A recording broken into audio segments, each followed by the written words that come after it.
It's a wonderful day. Channel 2 and Daybreak.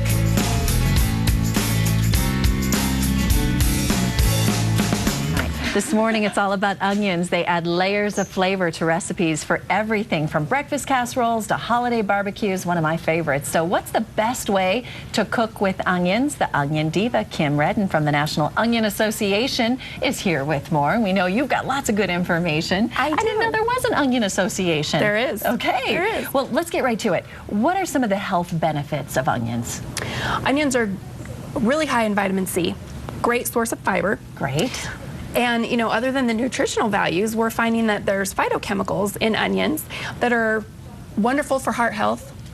We're also finding that there's a bone density benefit. They actually increase or help with bone density. Terrific. So great for preventing osteoporosis. So they're packed for a lot of different health reasons. Great benefits. Okay, so one of the problems many people have with onions is cutting them without crying. Yeah. Is there a trick? Is there a way that you can really do this and cut them up and put them in everything without that effect? Honestly, not really, but there's some tips to help us reduce the tears. Okay. And one way is the highest concentration of the compounds that make you cry are at the root end. So if you can cut through that last, it will help. It's certainly not foolproof.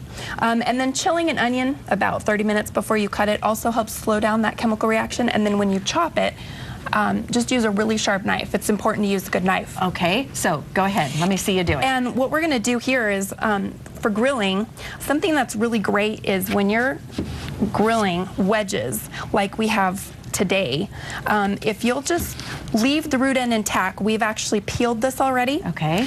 And leave the root end intact. You've cut right down the middle and now you're wedging. We're just cutting into these I'm nice not crying wedges. yet. You're doing a good job. So you get these really pretty slices that you can oil up. I'm going to shift this over so I can see what you're doing just a little bit more. Okay. Okay. So you're just slicing basically from top to bottom so that you get these really pretty wedges. And there you go. Okay, so let's talk about grilling. And you're using skewers with the ones that you have here. Do you think there's a good way to skewer the onion so that you're getting better flavor on it, keeping it intact too? Because mine always fall apart.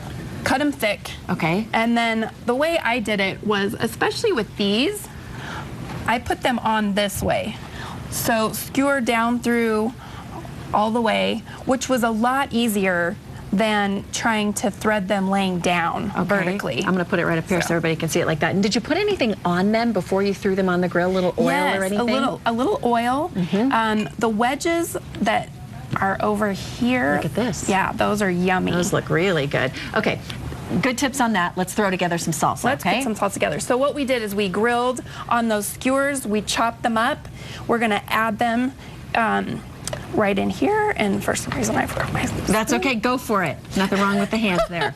Okay, so you've grilled them first. It takes out some of the bite. Takes out some of the bite. Caramelizes the sugars, so you get lovely caramelization and a great flavor. Now we put 2 tomatoes in there, so 2 big onions, 2 big tomatoes. Okay. Get them all nice and then grab the green peppers. Can I help you here? Jalapeno, actually. Oh, that's got a little bite in there, and then cilantro. And the cilantro. Yummy, yummy. And then you've got to have salt. Got that? Got to have cumin. Looks like about a tablespoon? Yep, about a tablespoon each, and then just a squeeze of lime. And that's it? And that's it. That's all you added to the salsa? Yeah, and what you get is that really nice smoky flavor from the grill. And you just get a really beautiful color with lots of tomato, onion. Hold on. I was going to say. Let me do it. Can I do it? Oh, yeah, definitely. All right. Oh, it's wonderful. Very fresh tasting. I like the caramelized onion. And one of the nice things with onions is if you incorporate something besides oil, you can add different flavors. So if you wanted a little smoky flavor, you could add that to your beans with a little barbecue sauce instead of oil on the onions. I love it. Great. I got a big chunk of jalapeno there. That's good. It's good. Get a little and bite. The onion too. Yeah, thanks so much for coming in. And by the way, anybody who wants this recipe, we'll have it on our website, KWGN.com. Time to talk a little people and places, entertainment news, and I'll bring you guys some salsa. All right, good. We'll look forward to that. Chris Parenti now talking about no big surprise.